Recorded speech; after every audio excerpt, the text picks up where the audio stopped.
Welcome to another day of Rudiment of Music, Grade 3. This is Lesson 6. You're welcome once again. Today, we shall be considering construction of major scales, Part 2. We quickly jump into our discussion for the day. The construction of major scales, Part 2, meaning that you have done Part 1 before now, and it's just a continuation of what you have done. So let's look at our learning objectives. One, you will be able to understand the classification of major keys. You'll be able to write the scale of A flat major with accidentals on both staves. And number 3, you'll be able to write the scale of A flat major with key signature on both staves, meaning we are considering majorly the key of A flat major. Now, let's start the discussion.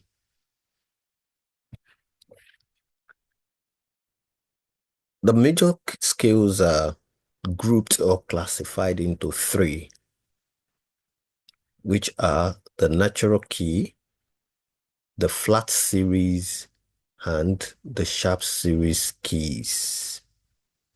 There are 15 keys in all in the major scales or major keys. And these 15 keys are grouped into 3. The natural key, which is C major, it does not belong to either of the flats or the sharp series key. Then we have the sharp series keys, which range from G major with 1 sharp, D major with 2 sharps, A major with 3 sharps, E major with 4 sharps, B major with 5 sharps, F sharp major with 6 sharps, and C sharp major with 7 sharps. You can see that the name of these keys are very unique, and you can see the number of sharps, and that's why they are arranged chronologically or in the increasing order. Then come down to the flat series. The first key in the flat series is F major with 1 flat. The second one, B flat with 2, E flat with 3, A flat major with 4, D flat major with 5, G flat major with 6, and C flat major with 7. A quick one. Many a times, some people mistakenly call the key of F major F flat, which is wrong. There is no F flat major. And I know the reason why many of you call it F flat, because a note is flattened in the scale. But that is not the name of the key. The name is F major. All right? So never you say F flat major. There is no F flat major in music. You can only have F major and F sharp major. You can see the difference. F sharp major belongs to the sharp series. F major belongs to the flat series. Now look at the distinction. There is A major in sharp series. There is A flat major in flat series. Is that okay? So please, let's not mix it up. And the same thing is applicable to the key of G major. Some people will say G sharp major just because there is a sharp or a sharpened note in the key of in the scale of G major. So please, the accidental in the note in the scale does not depict the name of the key. So you need to get that distinction very clearly now. Okay. So, but today our focus is on the key of A flat major. I know you must have done C major, of course, from your grade 1, grade 2. You have done G major, D major, F major, B flat major, E flat major, A major, and like that. But today we're considering the A flat major.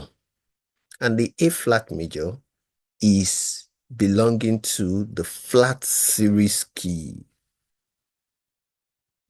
Okay, belongs to the flat series keys. Okay, and it is the fourth key on the table, and it has four accidentals or four flats or four flattened notes, as the case may be. Okay, but worthy of notes, you see that by name, the name is A flat. Okay, meaning that the note that will begin the scale must be flattened, because by its name there is a flat. Is that okay? It's just like you say, uh, King David. By my name, I must be regarded as a king. You can't just say David. Okay? So because there is an appellation to it, which is king, or as the case may be in this keys now, we have flats. Okay? A flats, meaning that the first notes that will begin the scale must be flattened. That is the name of the key. Is that okay? But the key itself has four flattened notes, which are B flat, E flat, A flat, and D flat. Okay? Then within the scale of 8 notes, you need to figure out these four flats, or you need to flatten the four notes. So now let's look at this. Like I said, that A flat scale, major scale, is also known as this, is the fourth key in the flat series of major scales, consisting of notes that's A flat, B flat, C, D flat, B flat, sorry, E flat, F, G, and A flat. And its key signatures or key signature features four flats, like I've earlier mentioned. And what are they? The B flat, the E flat, the A flat, and the D flat. So these are the keys or the four flats within the scale of A flat major. Shortly, you're going to see the scale written out clearly on a stave. All right. So let's break it down now. The notes, when you are writing the scale, you have A flat. The first one here is the name of the key, because the name of the key we are considering is what? A flat major. Then our first accidental is what? B flat. Then the next one is what? E flat, sorry, D flat, followed by E flat, followed by A flat. No, like we rightly mentioned that the key signatures of this A flat major are B flat, E flat, A flat, and D flat. So within the scale of A flat major, you need to figure out these four notes and flatten them appropriately. Now, the key signatures, we have four flats, which are these, like I've said earlier on. Now, what is the scale pattern?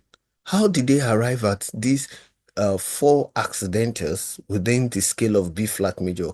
That takes us back to the principle of tone, tone, semitone, tone, tone, tone, semitone. Meaning, if you look for from A flat to B, will you get a tone? No, you're going to get a tone and a half. So it means that you have to reduce B by a semitone. So it becomes B flat instead of B.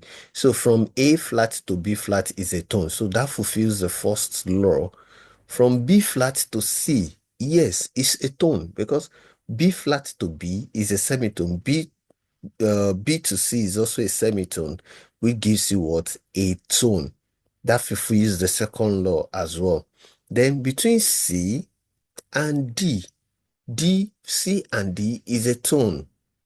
But according to the law, you need what? A semitone. You have to what? Flatten B. But why can't we sharpen C? Why? You is that your thoughts? Yeah, it should be someone's thought that why are we flattening B, sorry, D, instead of sharpening D just to get a semitone between C sharp and D. You will be correct to say between C sharp and D is a semitone. Correct. But it will be wrong in this instance to bring in a sharp in the family of what? A flat. It's just like you are bringing in a goat into the family of what? The sheep. Is that okay? So anything that will happen in terms of accidental must be in the family identity, which is what?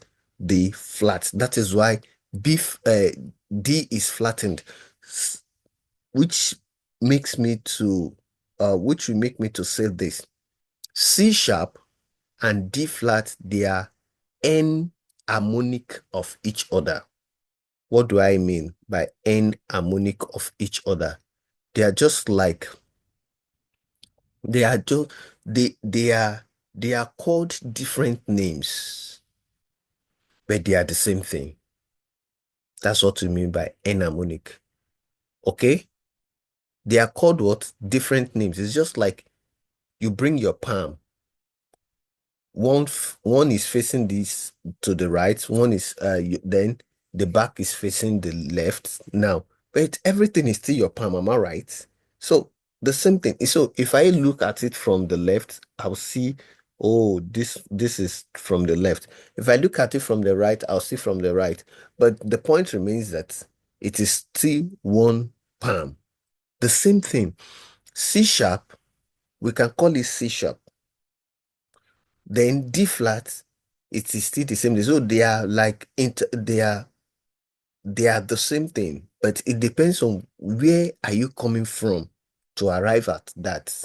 Okay, if you reduce D by semitone, it becomes D flat. If you increase C by semitone, it becomes C sharp. So on the same black key, you are having what? C sharp and D flat. By the time you press the black key, it gives you just only one sound. It will not give you two different sounds to say one is do, one is mi, and one is re. And okay, C sharp is sounding as do, then D flat is sounding as re. No, it is one sound for the two of them. Is that okay? Then you continue. D flat to E flat will also be a tone. But you know that originally it is what? E. But you have to reduce E by semitone so that it will become what? A tone. Then E flat to F is a tone, which fulfills it, this particular fifth law. Then F to G is a tone. It fulfills this. Then G to A now is a tone. But you need a semitone. Then A is flattened. And that is how we got what? B-E-A-D to be flattened in the scale of A flat major. I think you know this rule or scale pattern already from your grade 1 and grade 2. So this won't be any problem. Let's continue now. Look at a sample of the scales of the scale of A flat major on both treble stave and bass stave using accidental format or formats. Now, look at, like I told you, we're writing the scale of A flat major. This is A, B, C, D, E, F, G, A. Now, the first note is flattened. Why is it flattened? If you look at it like this, it's as if we are having five flats. One, two, three, four, five. And we are saying that the key has four flats. So why are we having five? I've told you the name of the key is what? A flat. So by default, the first note must be flattened. Every other flats are the accidentals within the scale. The same thing is applicable on the bass stave. You can see it's clearly written. I think this won't be a problem. You're going to have this for all flat series keys except for F major. For B flat is having two accidentals, which are B and E. By the time you are writing the scale of B flat in accidental format or way or method, you are going to see three, but it's actually not three because the first note is the name of the key, not an accidental index in the key. Is that okay? So please get that noted. Is that okay? So let's look at the second one now. I look at it on the bass stave.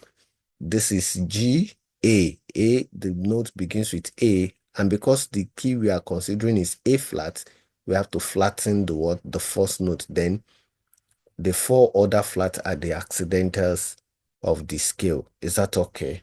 So you need to take note of that. The next one is the construction of A flat major with key signatures on both staves or clefs. You can see now, we have just read, what do you mean by key signature? You must have done that in your previous lessons. The key signature means that all the accidentals or all the notes that are flattened and sharpened in a particular scale are represented immediately after the clef. All right? Immediately after the clef, so that you will not mess up the notes with different accidentals, or you cannot place them appropriately and all of that. So in this case, all the accidentals of the major keys are placed immediately in their right position immediately after the clef. So like in the case of A flat major, there are four notes that are flattened, which are what? B. You can see the first one is B, and you need to be very careful. It's not just that you place them anyhow. You have to follow the sequence at which they follow. The first one is B, next to what? E. You can see that. Then back to what? A. Then the last one is D. You can see it's like a zigzag. B, E, A, D. Can you see B, E, A, D in a zigzag format? Don't just place, okay, because there are four flats, you put a D before A, you put B before E, and all of that, and it looks disorganized. After all, I've represented the four of them on the stave. No, there is a pattern. The first must be the first, the second must be the second, the third must be the third, and the last must be the last. Okay? So you cannot afford to just arrange them in your own way. You have to follow the musical pattern of placing key signatures on the stave. Is that okay? Then after that, you just plainly write your notes. Now, if you look at this note, the first one here, it is not A, but rather it is A flat. Why? Because in the key signature, you are saying that anywhere there is a note on A, it must be flattened. It is a must. That is one power of key signature. Anywhere, if you have A, either in ledger lines above, ledger lines below, as long as that note falls on A, it must be flattened. Except on a condition, except on a condition if there is a natural sign to neutralize the effect of that flat. Except on that, anywhere a note falls on A, that note must be flattened because A has been represented in the key signature. Is that okay? So you can see A flat, B flat, C, D flat, E flat, F, G, and A. And same thing with the bass stave. You can see that there's nothing different, there's nothing new about it. So it is still the same principle of writing on the bass treble clef that you're writing on the bass clef. The only difference is just your positions of the flats. Is that okay? So you need to take note of all this. And finally, when you write a scale, you must what? Close it, double by the stave to show that you have ended the scale. Is that okay? So I want to believe that you understood this very well and you'll be able to attempt questions on anything that relates to the scale of A flat major, be it with accidentals or key signature. I want to believe that it's been a wonderful time. If there are questions, please feel free to ask, and this will be your assignment for the week. It is found on pages 7 and 8, exercise 1, 2, 3, and 4. Just attempt all the questions on A flats and let me have it. Have a great time.